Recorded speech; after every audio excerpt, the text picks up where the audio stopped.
WisconsinEye is at the Eau Claire Public Library. We're interviewing candidates in the special election in State Senate District 10. John Calabrese of Glenwood City is a Democrat running in the December 19th primary. John, welcome to WisconsinEye. Thank you. Nice to be here. First run for public office? Yes, sir. Well, then give us the short version of your bio and why you're running. Sure. Well, I'm 41 years old, and I live in the small town of Tiffany in Dunn County, right outside of Glenwood City. And I'm a husband and a father and a woodworker. And I've been really concerned with politics for the last 10, 15 years. And I've been involved in some capacity in the last decade or so. And over the last 5 years, I began in Wisconsin by joining an anti-corruption group concerned with getting money out of politics. And shortly thereafter, I became the state director, and our all-volunteer membership kind of ballooned up to 50 members at one point, nonpartisan Republicans and Democrats concerned with the money in politics. I spent a lot of time in Madison trying to push our resolution and meeting with legislators, and so that work really helped me figure out how things work down there. And then this snap election came up, and I decided to give it a shot. And the reason I'm running is to represent the people of the district, and I know that sounds pretty common and expected thing to say.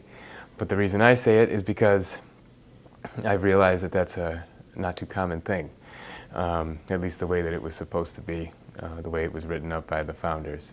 And in my woodworking and carpentry, I've met a lot of people, and a lot of people in western Wisconsin are Republicans and Democrats as well, but all sorts of contractors and people I've worked with who aren't neck deep into politics, but they have their opinions and their ideas. And I remember fondly the clamor over politics in the lead up to the election last 2016. Mm-hmm. And what I noticed from people of all political stripes, what spoke to them, and especially the people who jumped on the Trump train, was, in particular, I remember in the primaries he mentioned when he was on stage with a dozen or so other candidates, he said, "I've given to everybody on this stage, and when I give, they're there for me." And that spoke to people. And so at that point I was already working with the anti-corruption group. And so whatever you thought of the outcome of the election, for us, I was heartened, and I thought, well, that's a message that's speaking to people, and they understand, the drain the swamp and ending that corruption that he spoke about.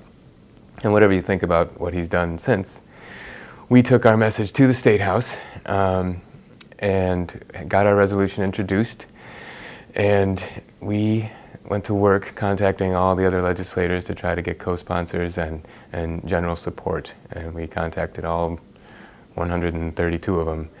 And we did not get one Republican to sign on. And so that just leads me to believe that they are very connected to the lifeblood of what I feel is happening in politics and even at the state level. And so the representatives of our district, nothing personal, they're congenial guys, family guys and all that. But when you get into it, you are taught and told about the money-driven system. And so that becomes your first priority, is to make sure that those groups and special interests and well-connected folk are at the top. And so that means necessarily that the people of the district end up a little bit behind. What is the biggest step that could be taken to, in your terms, get the money out of state government politics? If you could take just one step, what step would it be, a first step? Well, the first step would have to be discussing it and bringing it to the surface, because people don't know. That's one of the most rewarding things about the work I was doing with my volunteer group, was taking people in who knew there was some sort of problem, but then once you start talking to them about it, they didn't understand the breadth of it and the depth of it. And so the first step is to bring it to the people, to let people know how it works. Because people know that they get mailers in their mailbox saying, please donate, or they get emails, and usually it's nothing too much. They won't even give you an option to give a ton of money, and so they don't think that it's that big of a problem. But in 2015, some campaign finance changes happened in Madison, open the door to more unaccountable spending, more dark money spending. There are groups that fall in the 527 status federally that can give money to political party campaigns, and it's not considered a direct contribution to the candidate. There are groups who can funnel millions of dollars into electioneering activities in support of a candidate through TV ads and through mailers. And so there's so much more going on that people don't know, but what the legislators know is that if they want that money to continue to be spent on their campaigns in the future, then they do know who's spending it, and then they know what priorities they're going to follow. Have you put any limits then on your own campaign fundraising? Yes. And what are those limits? What I've done is for individual campaigns, I think the state limit is $2,000 per person, and maybe $4,000 for a couple, or maybe it's $1,000 and $2,000. I'm not sure. But what I've done, and on my website on the donation part, I've limited it to $200 for a maximum, $1,000 overall if you happen to give, if I make it through the primary and you want to give again, but nothing more than $1,000. Are you taking any PAC money? No, I will never take any PAC money. Okay. And yeah, and so that's my plan. Had you been in the Senate, would you have voted for the $3 billion in incentives to Foxconn? No. Why? Because I don't think there are enough insurances in that package or assurances about the future and about the number of jobs that will come, and about Wisconsin's investment in it. Will there be a good enough return on investment? And it's a company that has a record of doing some, not treating their workers very well, at least in other parts of the world. And I just think that money could be better spent. I know some people think that there's a supply line that will come back into the 10th district. I don't really buy that. And the other thing I was really concerned with was that they were given a exemption against certain environmental rules that happen down there. And I think if a company that size is seeking that type of a waiver, then they've got some plans to violate those rules, and that's pollution and other things like that. And if I may, you think of what the $3 billion is. I always try to think, how would I, introduce something or have an idea of something better. And in this state, given the current administration and the makeup of the legislature, there's not even much talk about raising the minimum wage. And what does that have to do with Foxconn? People have their opinions about the minimum wage, but let's say we raised it to $12 to $13 to $15 an hour. I'm a small business owner, so I understand how that could literally crush a business if they did that. If they had 3 or 4 employees, they wouldn't be able to make it. But how far could that $3 billion go to raising the minimum wage and subsidizing those businesses to make up the difference from the current wage to the new minimum wage? Because then what do those workers do with that money? They spend it almost immediately, and they buy new carpets, and they buy new cabinets, and they help the businesses around them. So there's other ideas rather than just throwing billions of dollars at a company. Well, since you brought up the minimum wage, do you think it should be increased? I do think it should be increased. How high? I'm not sure about that because I'm not incredibly well versed with the amount of money in the budget. I know the budget is a big deal, and it's tough to get through, and it's a long slog. And so in order, like I just said, to subsidize businesses who will have trouble meeting that minimum wage, I think the state should step in there, but I don't know exactly how much funding it would be. But I would say at least 12. Okay. There's a deadlock in the Capitol over how to pay for our future highway construction and maintenance. What's your thought on how to pay for our highway future? Well, there's talk of a gas tax, or there's talk of toll roads. If I had to choose between two of those, I would choose the gas tax. From what I've read about toll roads in Chicago and in Indiana, or Illinois and Indiana, there's an initial promise of maybe having them be temporary, and then the roads would be paid for, or at least be lessened, and that doesn't always happen. And nowadays, most of the folks who are getting offers to run the toll roads are private companies who are in it for profit, and so I wouldn't trust them to have the interests of the folks in the state, their best interests at heart.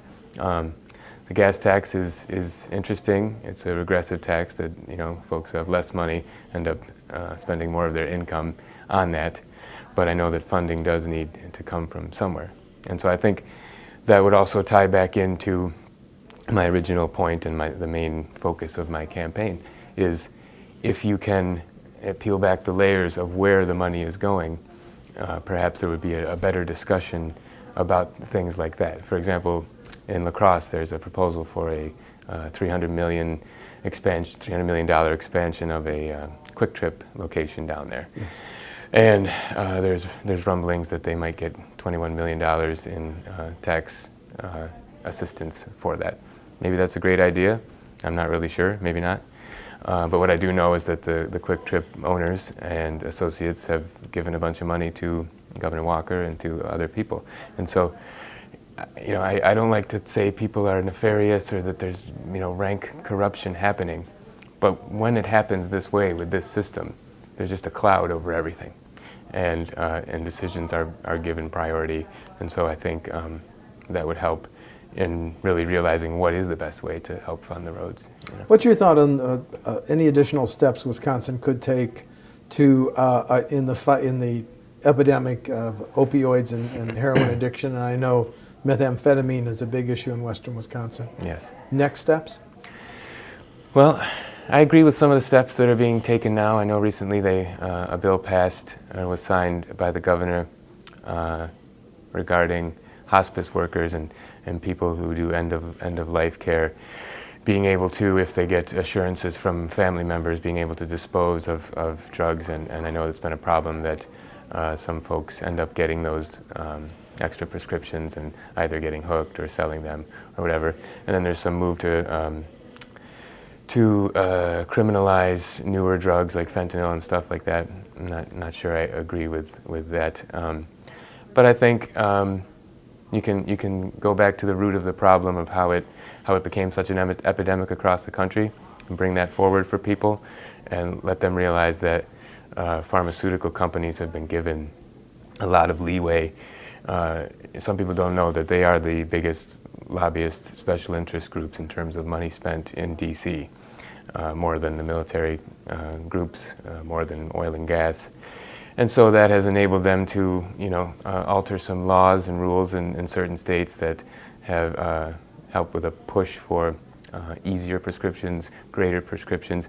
And so I think, I don't think it's too far of a shot to say, how about those companies that are in Madison as well and helping to donate for campaigns and for their lobbying efforts, either scale that back or put a break on it until we get some assistance from them, and they're dealing with the epidemic because they're the folks who should know best.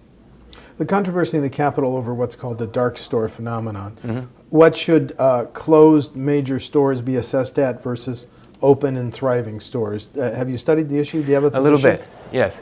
I think that it seems to be common sense that a store that's open, that has the lights on, that's not dark, and it's using the electricity and the water system and the roads, and so are all the customers that come in there.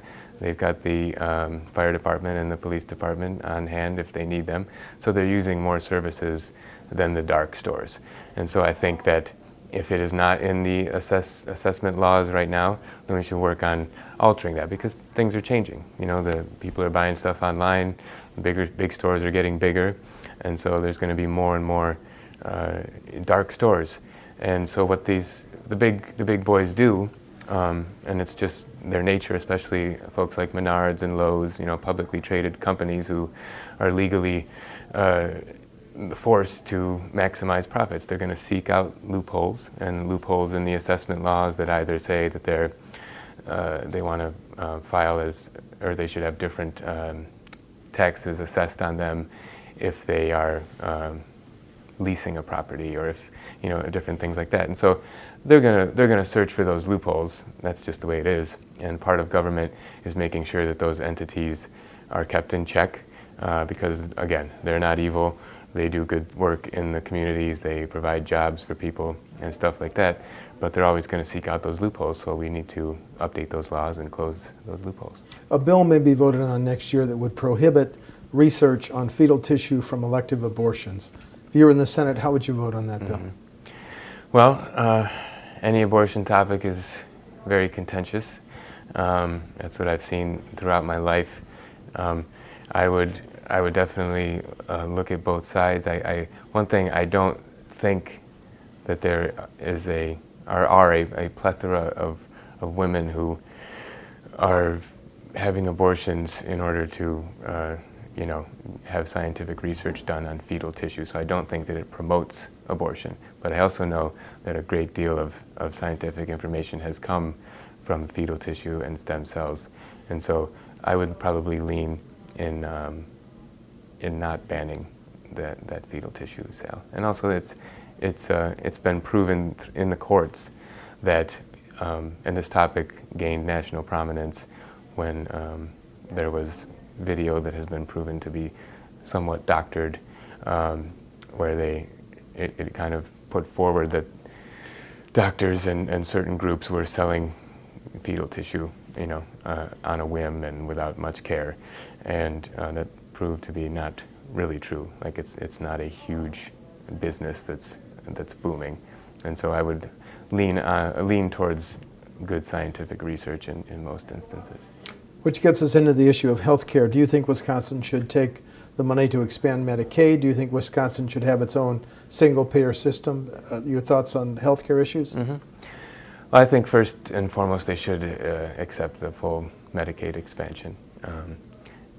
A lot of states have, most states have, even a few Republican-controlled states have. And when the initial non-acceptance happened, it was, in my opinion, a political thing to not seem like anything that administration was doing was good. But it's guaranteed money up until I think 2020, and then it's subsidized, not quite as much, but still a good portion of it is. And some things I've read, some studies show that it's a detriment to many people to not have accepted that. And I think I'm fully in favor of eventually moving to a single-payer system that has many detractors, and in my opinion, that's fueled by the money given by the pharmaceutical and medical industry to politicians in order to keep their private companies going strong. But all over the world, there are single-payer systems that not only work just fine, they work much better than ours. We spend twice as much money and get half as good results, and we got to move in a better direction. There's a bill in the Assembly that would lower the drinking age to 19 if we didn't lose $53 million in federal highway dollars. Mm-hmm. How would you vote on that? Well, you'd have to find out about the $53 million first. I think in general, I'm generally in favor of a 19-year-old drinking age. I think a lot of kids are drinking at that age anyway. I think it's an age where you should be responsible enough. But the question I asked when I heard about that was, why is this happening now? How much time, money, and effort do we need to spend in procuring that waiver from the federal government? Would that be possible? And if you dig deep enough, which again comes back to my overarching point of my campaign, why is it being introduced now? The Tavern League of Wisconsin is a big spender in Madison. They give to a lot of candidates, they give to a lot of party campaign groups, and this bill is being introduced by Representative Swearingen from Rhinelander, and he used to be the president of the Tavern League. And again, nothing personal, I'm sure he's a good guy, but that's just not the way it's supposed to work. Would this be in anybody's priority list if it wasn't for those donations, if it wasn't for the connection to that group? Finally, John, do you want to highlight any differences between you and your two primary opponents in the primary on December 19th? Well, I think the main difference is my focus and in the experience that I've had in Madison. I think I bring a really unique combination of someone who's been there many times, who's sat down and debated with dozens of legislators and staff members about how to push a resolution forward, what it takes, how difficult it is to get a footing, especially if you're an all-volunteer group, and to get things introduced, get more co-sponsors, get them through a committee. And you mix that with my work with regular folks in the 10th Senate District, construction guys and excavator guys and electricians and just regular folks who worked with me in my woodworking and construction. I think it's a great mix of actually bringing a real voice to Madison. Thank you. John Calabrese of Tiffany is a Democrat in the primary. That primary is December 19th in State Senate District 10. John, thank you very much for talking to WisconsinEye. Thank you. Thank you. Appreciate it. Thanks.